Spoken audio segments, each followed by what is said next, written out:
Muraho neza turabasuhuje aho muri mu mpande zose z'isi zitandukanye amahoro y'Imana bane namwe ntandi muri rero nk'ibisanzwe ni kuri Mubwire TV wakwibaza ngo niki tubwira abantu twebwe tubwira abantu ko ari beza tubwira abantu ko tubakunda tubwira abantu ko tubashimira tubwira abantu ko ari beza tubwira abantu ko ari umugisha ko ari ingenzi kuba tufite mu buzima bwacu ko ubuzima bwacu buryohewe ndetse ko ubuzima bwacu bubayeho neza kubera abantu dufite rero niyo mpamvu tubatoza natwe tukitoza kubwira abantu bose ibyiza byabo bakiriho apana kugenda urira kuzana indabo ubabara ngo bakwimye umwanya ngo umuntu yapfuye no bimubwira gihari bimubwira kibyumva mubwira ibyiza bye bizarushaho kugenda neza nibyo rero twe tubwira abantu kuri Mubwire TV nta zindi nkuru niyo mpamvu tubakangurira abantu mufite inkuru z'abantu babagiriye neza niyo waba udashaka kuboneka kuri kamera ngwino uduhe ikiganiro utwumvishe ko utanga ubuhamya ubwira abantu ko abantu beza bakiriho ko abantu b'umugisha ko abantu bagifite ubumuntu bakiriho nibyo rero twebwe dukora murabizi intego yacu na gahunda yacu no gutungura abantu tukabwira abantu ko tubakunda ndetse twebabwira bakiriho twasobanukiye ko urukundo bataruvuga urukundo bararutanga mufatanye natwe rero dutanga urukundo twihera abantu urukundo natwe muruduha birushaho kugenda neza mbere ko dutangira ibiganiro byacu rero iyo nta surprise dufite dufata agatopiki gatoya tukakaganiraho ntago tujye dutinda mujye mureba ibiganiro bari bigufi cyane kandi bifasha natwe bidufasha kugira ngo turusheho kugira ubwo buzima buryoshye mbere rero ko dutangira reka tubanze tubabwira ahantu mushobora gukora ibintu by'ubwenge urashaka kudodesha urashaka imyenda myiza idoze uribaza ngo nuwuhe umutayeri wakudodera iminsi yakujyanye umutayeri w'inyangamugayo umutayeri udoda neza kandi udodera ku gihe ni Grace nimero ya Grace rero ni 0788559573 Grace aragufasha Grace muhamagare cyangwa umwandikire kuri WhatsApp uri mu Rwanda uri hanze upfa kubuza imezire yawe uri hanze uzi imezire yawe Grace arakudodera wabona umuntu uzaza akamuha umwenda wawe kandi akamuhera ku gihe umuntu akakuzanira umwenda wawe ni mu mugani namwe muri mu Rwanda mukeneye imyenda myiza mufite ibirori abana babatijwe bakomejwe n'indi minsi mikuru n'ubukwe na civile imyenda yose mushaka Grace arabadodera cyangwa ukeneye kwambara neza ukeneye bubu ukeneye amabaze byose Grace arabikora ni mu isoko rya Nyarugenge nimero ni 0788509573 ni Grace aragufasha hanyuma ukeneye kwambara neza imyenda ya caguwa abantu bose gakoza ngo kwambaye neza kusa neza nta wundi wagwa imyenda myiza ni Nunu akorera muri Chic winjire ku muryango wa Access Bank umuryango ukurikiraho niho muri Service Store aho rero niho Nunu akorera Nunu araguha imyenda myiza nimero rero ni 0788708835 uwo ni Nunu aragufasha hanyuma wambare neza kandi ugaragare neza urusheho kubaho wishimye unasa neza ndetse usobanutse nawe urashaka ko twamamariza urashaka ko ibikorwa byawe bigera kure duhamagare kuri nimero yacu biriho hanyuma nawe ibikorwa byawe bigere kure abakunzi ba Mubwire TV abakunzi b'ibyiza abakunzi bo gutanga urukundo baze bagusapotinge birushaho kugenda neza uyu munsi rero nabateguriye ikiganiro murabizi ko hari igihe ntegura ibintu nkavuga ngo tubivuganeho hari ibintu byinshi abantu benshi bakunda gukora cyangwa dukunda gukora bitari byiza uyu munsi rero ndashaka ngo tuganire cyangwa nawe ujya wibaza ibintu by'agakungu abantu b'igitsina gore abakobwa abagore ni abantu bagira agakungu kandi agakungu kagendana no guharara hanyuma rero wakwibaza se abantu babwiye icyo gitsina gore bakunda kugira agakunguye bakunda kugira agakungu mu bintu by'imyambarire mu bintu by'amavuta ndetse no mu bintu by'amatelefone nibyo mbabwira rero ako gakungu kagendana no guharara ugasanga umuntu abonye umuntu yambaye neza mu by'ukuri uwo muntu wenda afite akazi cyane niba adafite akazi ntabwo uzi izindi nzira yanyuzemo kugira ngo yambare neza ukumubona yambaye ibyo bintu by'igiciro ayo mawo ntabwo uzi aho byavuye ntabwo uzi umwuka uri inyuma y'ibyo bintu ntabwo uzi aho biva wenda ni mu kazi ke wenda afite ibindi bintu bimwinjiriza kandi wowe uri kubishegera wowe uri kubibaza ntacyo ukora ntacyo utaka mbese nta kintu ufite gituma ugira gute ubona ibyo bintu ariko ukajya kumuhangayiko ukajya kugira gute kubaza ngo ngo nanjye ngo nabona gute guse ngo uriya myenda ngo ubwo ngo nawubonane ngo wawuguze he uti wenda nawuguze muri Service Store kwa Nunu ikanzu ye wenda n'urugero ni 25 guhera kuri 25 n'ukuzamura wowe ntayo ufite ugasanga biguteye wa mutima uhangayitse wa mutima ushaka kugushora mu ngeso zitari nziza kubera iki? Agakungu ko gushaka kwikompara n'abandi, ko gushaka kureba ngo kanaka twarakuranye, kanaka turangana, ko yambaye neza se nanjye ngomba kwambara neza, icyo binsaba cyose ngomba kukigeraho kugira ngo nanjye ngaragare mu bandi, kandi mu by'ukuri sibyo. Ikindi mbabwira ngo abantu b'igitsina gore bakunda kugira agakungu. Ugasanga umuntu mu bakurubuga njya mbibona, umuntu yizaniye wenda ati hari umuntu wampa amakuru kuri aya mavuta y'abana yo gusiga abana, ugasanga abagore nk'icumi bahise baza ngo ayo mavuta se ngo akora gute, ngo reka ngo nanjye ngo nyasiga umwana wanjye, kandi wenda ni muganga wenda yamwandikiye, wenda uwo mwana afite ibibazo by'uruhu, wenda uwo mwana iwabo barananiwe kugira ngo babone amavuta bamufasha. Wowe usanzwe wisiga ka vaseline kakandi ka sante gatoya, urakisiga cyangwa ugasiga umwana wawe nta kibazo kamutera. Ariko undi wumvisha ari muri ya mavuta yo muri farumasi, wenda yariho kubera ubushobozi bwe, cyangwa nayariho kuko abona ariyo agira umwana we neza, cyangwa nayariho kubw'uburwayi, nawe uti ukajya ku nkeke, uri umugore ntukora ntacyo winjiza, ugiye guhagarara ku mugabo, natwe uyu mwana tugombe tumusize aya mavuta. Urabona abandi bagore abana babo basize aya mavuta, kandi mu by'ukuri yisize nako kavaseline gasanzwe nta kintu kamutwara, nta kintu kari kabatwaye. Ariko agakungu kagasara kakakuzamurira amasukari ku buryo udasinzira, utaryama, hejuru y'amavuta, hejuru ya parufe, hejuru ya rabero, yimfotorere nanjye iyo rabero nyirebe. Ni byiza gusa neza rwose, nanjye mbonye wisize ikintu nkumva ni cyiza nakikubaza. Nawe nimba uhumura neza nakubaza, ngewe ndi umuntu ukumva abwira ngo mujye mubwira abantu ibyiza byabo, numvisha uhumura neza, nkunda guhumura neza, nkabona uhumura neza kabisa, mpita mba nkubwira numva urahumura kabisa.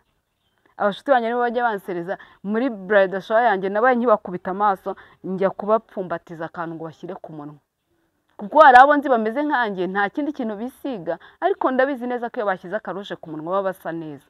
Njya kubwira nti nimwisiga, kuko nawe mbizi ko bari bunadufotore kugira ngo tube dusa neza. Ni urugero, ukaba ubizi nimba umuntu akaruje kamubera, ni byiza rwose kamubwire, nimba kanamubereye nawe nakaguhe nawe wisige, ni byiza. Ariko ikintu mvuga ku gakungu ni abantu badafite ubushobozi, ni abantu badafite uburyo, ni abantu badafite ubushobozi bwo kubona ibyo bintu. Ugasanga rero abantu badafite ubushobozi ibintu bibaraje inshinga, nyine bibateye stress zo kuba babona ibyo bintu, kandi mu buryo butanafututse, mu buryo butagenda neza. Ikindi, amatelefone, usanga abantu telefone surtout noneho aho wenda abagore bo si cyane, kuko abagore hari igihe umugore ufite ubwenge, umugore ufite umutima ntabwo ajya kurarikira telefone. Mpamya ko atajya kurarikira telefone azi neza ko akeneye 400 cyangwa 300 byo kwishyurira umwana ishuri. Ntabwo uwo mugore rwose yaba afite umutima. Ntekereza ko umugore atajya gushyira umugabo ku nkeke, uwo ni umugore w'umupfapfa. Kereka afite ubushobozi akabona ibyo mu rugo rwose nta kibazo cyari, wenda yajya kugura iyo telefone ya miliyoni. Ariko abana b'abakobwa muri iki gihe, kandi koko n'ufite iyo telefone ya iPhone aba ayifasha atya, agenda ayifasha atya, ahantu hose agatelefone afasha atya, ntayishyira hasi, abantu bose paka babona iyo telefone. Ufite telefone ya miliyoni, mu by'ukuri nta kazi unafite kinjiza n'300, nta kintu na kimwe umva. Telefone yabaye telefone, nturyama, nanjye ngombe ntungire ya telefone, nanjye ngombe iriya nifotora neza, nanjye bikunde bigende gutya. Ni byiza ku muntu ufite ubushobozi, sinanabirwanya, sinanabifitiye ishyari pe. Hari igihe unavuga gutyo utanga ikiganiro abantu bati yarashikoye kuko yabibuze. Ntabyo mfitiye ishyari, no mu bintu byihutirwa mu buzima bwanjye n'uwambaza ubu byihutirwa ntabwo telefone irimo rwose. Buri muntu wese abagira ibyibanze, ariko ibintu tuvuga by'agakungu niba abana bibashora no gutakaza imbaraga z'umubiri wabo, ni za zindi zinabashora kwishora no mu bigabo byubatse ingo, utazi ngo hagaze ate, utazi ngo ubuzima bwe bumeze gute, ukishimira ko bakujyana Dubai cyangwa bakujyana na hehe, cyangwa bakujyana no mu Giporoso, aho ariho hose kugira ngo ubone icyo kintu gusa, kugira ngo agakungu nawe mu kigare mu mubana muri kumwe nawe werekane ko uhenze. Mu by'ukuri urarenze koko cyangwa nawe urahenze, ariko se ibyo bintu urumva atari agakungu? Ndetse agakungu gafite n'ubujiji, ubujiji bujya gutuma utakaza imbaraga z'umubiri wawe, ubujiji butuma ujya kwishora mu mubiri wawe utazi ngo ubuzima bw'uwo muntu bunahagaze gute. Ejo ndi kumva amakuru y'abandi bantu twashakiye rimwe, abana bako twashatse mu gihe gikurikiranye, ariko bavuga ati babonye kuba ku mateka kugendera kuri kondisiyo z'abagabo babo, abagabo batari kubahaza mu bijyanye n'imyifatire n'ifaranga, ubu bemera bakagenda bafite utuntu tw'utubizinesi ariko twa maonesho. Umuntu akavuga ati ncuruza ibi bintu, ncuruza utu tuntu, kandi mu by'ukuri atari two acuruje. Wareba urwego ariho, ibintu ari kugenda ageramo, hari ababigeraho koko byavuye muri ibyo bintu, Imana yabahaye umugisha. Ariko hari abandi bafite ibindi bintu, bafite izindi mbaraga zidasobanutse, bafite imbaraga z'umwijima ziherekeje ibyo bintu. Hanyuma rero ugasanga uri kwikompara n'abo bantu, ugasanga nimba uri umugore urabuza umugabo wawe amahoro. Abagore nabo bagira agakungu. Abagore bagira agakungu, ukumva nanjye ubu ngubu nkeneye ko umwana wanjye azajya yirirwa ku ishuri, kandi wenda kwirirwa ku ishuri bongeraho amafaranga. Kandi iyo famiye yiriza abana ku ishuri, umugabo n'umugore barakora. Wowe umugabo niwe wenyine ukora. Wirirwa mu rugo, nta n'ikintu ukora, ntushobora no koza igikombe, ntushobora no gukoropa n'icyumba cyawe kugira ngo uzagikorope, ni gutya. Ariko nanjye twiriza umwana ku ishuri, biriza umwana ku ishuri, wowe ukora iki? Mwongera amafaranga yo kwiriza umwana ku ishuri, wowe urakora iki?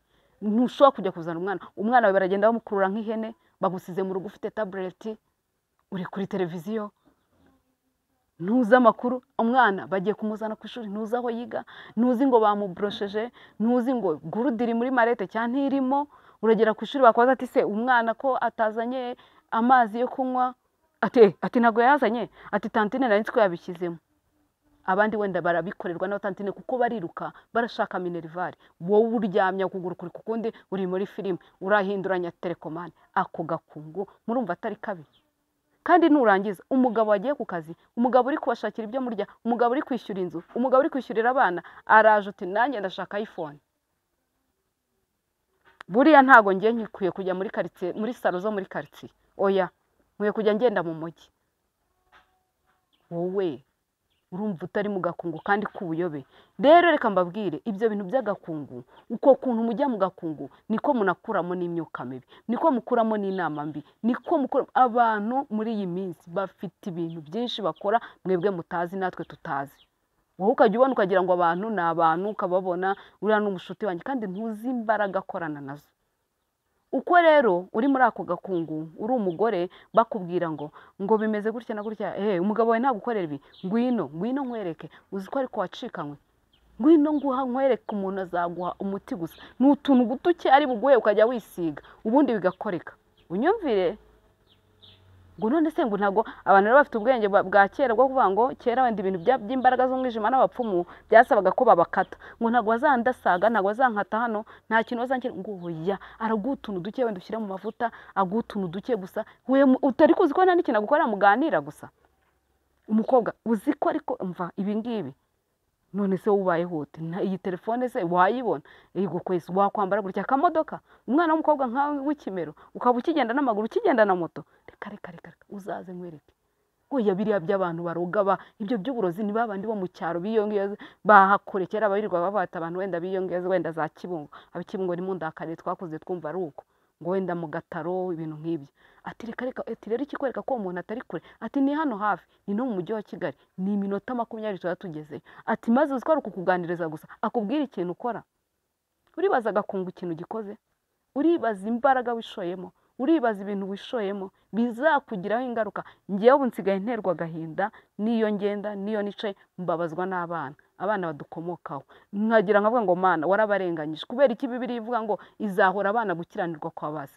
Ubucucu bw'ababyeyi bacu, ubucucu bwacu twebwe dufite bukazagira ingaruka ku mwana wanjye utaragize ikintu akora. Bivuga iki rero? Muve mu gakungu mw'ababyeyi.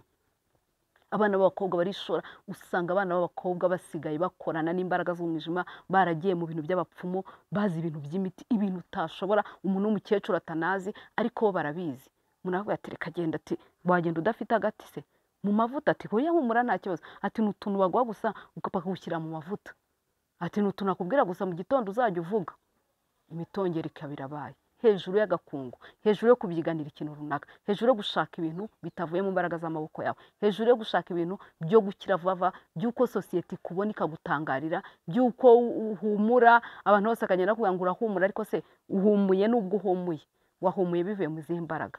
Ese byavuye mu maboko yawe? ese byavuye mu maboko y'ababyeyi bawe, ese ni umuvandimwe wawe wabigizemo uruhare kugira ngo uhumure, ese koko wambaye neza pe, turakubona wambara neza, abakuri inyuma, abana muturanye, abana mwakuriye rimwe, bose bagutangaho urugero, bose barifuza kuba nkawe, bose baravuga ati natwe tuzabe nka kanaka.